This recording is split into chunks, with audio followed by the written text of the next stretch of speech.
Hey everyone, welcome back. Hope your holidays went well. But today I'm here with a special guest and talking to how to get into UX research. Feel free to introduce yourself. Hey, Mike. Well, and hey, everybody. Thank you for having me. My name's Kevin. I'm a UX researcher, and I've been doing UX research for about 6 years, and total almost 11 years of research. I don't look like it, but I've done it for over a decade. Um, and my background was in biology and psychology in my undergrad, and I had no idea what UX research was back then. But I've always done research, and I wanted to do counseling or therapy, and then decided, okay, this is not for me. Academia is not for me. So I discovered UX research, spent some time transitioning, um, and then over the years, I've been getting a lot of questions about UX research, as I'm sure you have as well, Mike, like about UX design. So I've started making YouTube videos about UX research. You can check my channel out. Uh, you could just search up Kevin Liang or ZeroToUX, and you'll find my channel. And currently, I've been making a masterclass for UX research, all the things that I've learned and will learn, um, my real case studies from like my jobs at Google, Volkswagen, Uber, Stubhub, blah, blah, blah, all of those places um, culminated into a masterclass that you can check out at zero2ux.com/masterclass. Awesome. Let's get started. So, for introductions, what is UX research and how is it interconnected with UX design?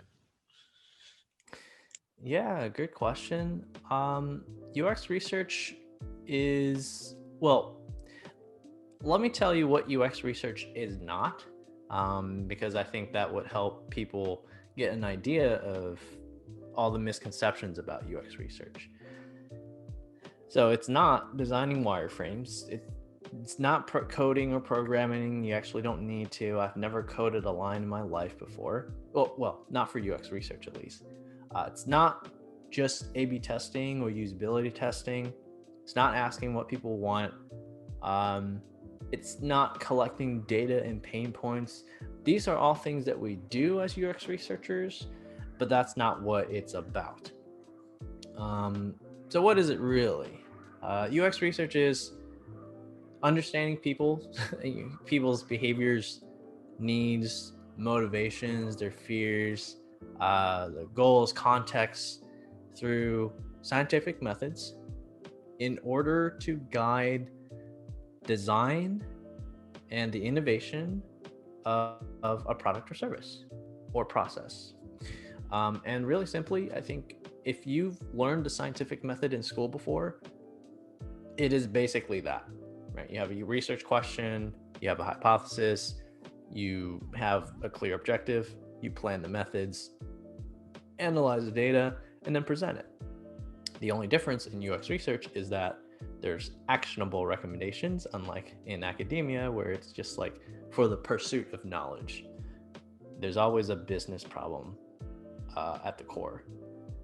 So, how it relates to UX design? Well, UX design is the umbrella term for problem solving, like a way to problem solve, essentially. And research fits under it.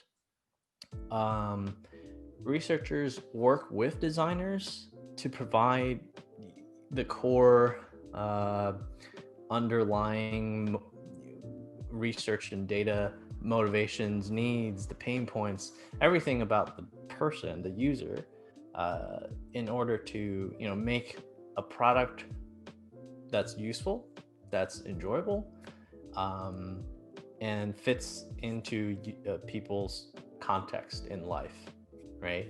It's not enough it's not enough to just solve for a need, but going beyond that and providing an experience, right? Because we are now in an experience economy, like Joseph Pine says in his book Experience Economy, right? You can make coffee, We can extract the beans from the ground, make the coffee, serve you the coffee. But now we are in the experience economy where we are giving you an experience of enjoying your coffee, right? So I think I blabbled too much, but that's what UX research is at its core. You're good. I guess going on to the next point, what what education would you recommend to break into this field? It depends on the eye of the beholder. It really does. I think that you need a solid understanding of experimental design, research processes. It's not just learning methods, right? It's like, oh, I know how to do a card sort. I know how to do interviews. But when, how, and like even within a usability test, there's ways to design your experiment that many people don't know about, like counterbalancing, or what kind of counterbalancing models there are, like Latin square. Is Latin square good? Between subjects, all that stuff comes from years of experience, and just doing the dang thing. So online courses, I recommend. People can do master's degrees, they could do boot camps, certificate programs, workshops. I think anything that gets you to put your learnings into practice is the best way to learn, because I went through the same thing. I learned and learned and learned UX research, but I couldn't get a job because you can put as many courses or certificates or diplomas on your resume, but no one's going to care. If you don't show the impact of your work, then it means nothing to the hiring manager. So learn the foundations and then put into practice, either by volunteering or doing internships if you're still in school, or just seeking out opportunities by messaging startups. Yeah. Makes sense. I guess going alongside that with your experience, I guess, what are some possible majors that you'd recommend students look into? You know, I'll give you two sides of the coin. One side is the most common majors that get into UX research, and the other side is just whatever you want to learn, with some kind of research underpinning to it, a way to employ the scientific method of research. So, on one side, there's degrees like human computer interaction. I don't know many undergrad programs that have it, but if you're lucky enough to have it, do that. Human factors, psychology, cognitive science, anthropology, sociology, neuroscience, biology. My degree was in biology, psychology, so it just shows you that the degree on paper, that's okay. But yeah, I think those would be the main degrees that you'll see on job descriptions. And on the other side, I think if you want to study physics, if you want to study economics, there's tons of opportunities to do research in any field. But if you're looking to get into UX, I'd say those degrees that I just mentioned would probably be the ones that will get you attention, because you're going to have to make a harder case if you're coming from, biology or economics. I was saying, if you want this kind of the standard way of UX research, I mean, there really isn't a standard way, but those degrees that I mentioned, psychology, cognitive science, neuroscience, anthropology, human factors, HCI, those are the ones that will let recruiters know that you're UX focused. But I'd say UX can benefit from different perspectives. If you come from an economics background, you can approach problems in a different angle. And you'll have some expertise if you're doing UX research on economics, right? how people make decisions in their finances, for example. You'll know more about that. And if you want to learn about biology, like me, I study biology. I could really benefit in the healthcare fields. So I'd say don't let those degree requirements sway you from studying what you want to learn. I mean, it's your life. So learn what you want to do, and find opportunities to do research in those fields, right? You can do research in economics and apply some of those principles of user research to it. So, yeah. Makes sense. And that stems to the next question, which would be uh, where do you recommend students obtain experience for this field, whether it's through research or other means? I think the first place I would try to focus on if you're completely new to research is first focus on learning the foundations of research, right? And that there's books such as The Craft of Research. There's also David Travis's Think Like a UX Researcher. Books that talk about fundamentals of research. That's where I would start. Now, let's say you have a PhD already, you're probably pretty good at research, so you don't need to focus on how to learn research. What I would recommend is for you to seek out opportunities to apply your work. All right, work experience speaks way more than education, in my opinion. Because, like I said, you can learn and learn and learn, but if you never show what you learned, it doesn't matter. So put it into practice, get hands-on experience, internships. Other ways you can get this experience is volunteering. So there's organizations such as UXRescue.org. You can search up like COVIDwatch.org for the COVID current situation. Your local UXPA, UX Professionals Organization, they might be able to connect you with volunteer opportunities as well. Or what I've taught some of my students is just to reach out to startups or companies, like maybe small or medium sized businesses. Just email them and say, hey, I am learning UX research. I'd love to help out in some way. And before you do that, do a little research on their company first. And I anticipate kind of problems that they might have. And in your email to them, you could say, these are some of the questions that I can help you answer, and go from there. So. It makes sense. And then based on all these experiences you gather, so do UX researchers have portfolios, and how do they differentiate from UX design portfolios? There's two sides to portfolios. And I want to clarify, the difference between a portfolio and I think there's some confusion there with some folks as well.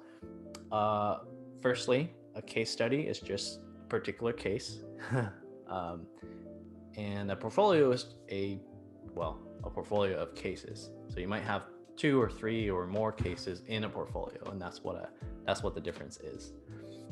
UX researchers, I would say, unless you have a PhD, it is necessary. You need one. Because I think PhD folks can get away with not having a portfolio because they could just present their dissertation. I know big companies are attracted to PhDs because they have those dissertations. And then I've heard some people say like, oh, you don't need research portfolios. And I heard this from one of my mentees, and I asked my mentee, well, tell me about yourself. Well, she has a bachelor's degree. Okay. And then I asked, where did you get this advice from? Oh, 2 PhD folks told me. And I'm like, well, there you go. They don't need it because they have PhDs. If you don't have one, you're going to need one. Now, how does it how does a UX researcher's portfolio differ from a UX designer's? Well, I'd say for the most part, you gotta have the problem laid out clearly, uh, the objective laid out clearly, your rationale for your research methods, your collaboration, who you've worked with, your timeline. All those details should be very clear in your portfolio or case studies. Um, I think the only difference is that there's less emphasis on design. You don't need to present prototypes. It'd be helpful for the context. Um, but sometimes we're doing research on foundational topics, so there's no prototypes at all. Um, so you don't have any design to present really, but you have a clear problem. So you want to show some examples of questions that you ask participants, screeners, for example, how you've worded things, your methods, the pros and cons, how you've thought through all these different methods. That's the most important part, because I don't care what you did. I just want to know why and how. Because as an interviewer, as a hiring manager, or a teammate, I'm not invested in your previous company's like product, but I'm invested in your thinking process. So really get that across. And I think designers should do the same, right? In their portfolio, explain why you make certain design decisions. But yeah, in a researcher's portfolio, in summary, you're focused more on your research process. Makes sense. And then I guess going off of that, so what tips do you have for people applying for jobs? But I won't be redundant. I think you can find interview tips, job application tips anywhere. So I'm going to give you a mental tip instead. Um, when I first started interviewing, I got a bunch of rejections. And when I first got a response from a company, I'd get super excited, and I would start falling into this trap, this fantasy of, oh, what if I get this job? Where am I going to move? Am I going to decorate my new apartment room? Where am I going to commute from? Should I get a bike to commute? I would start fantasizing things. And then when I didn't get the job, I got the rejection, boom, bubble bursted. It hurt like a lot because I was so invested in it, in this fantasy. And it hurt a lot more. So my tip is, unless you get an offer in any form, they can still reject you, no matter how well you think you did. Sometimes it's good to be confident, but just be prepared for that possibility and keep applying. Right? Don't bank on just one company. Apply to many that you like. The other mental tip is just, it could be difficult. You might get rejections.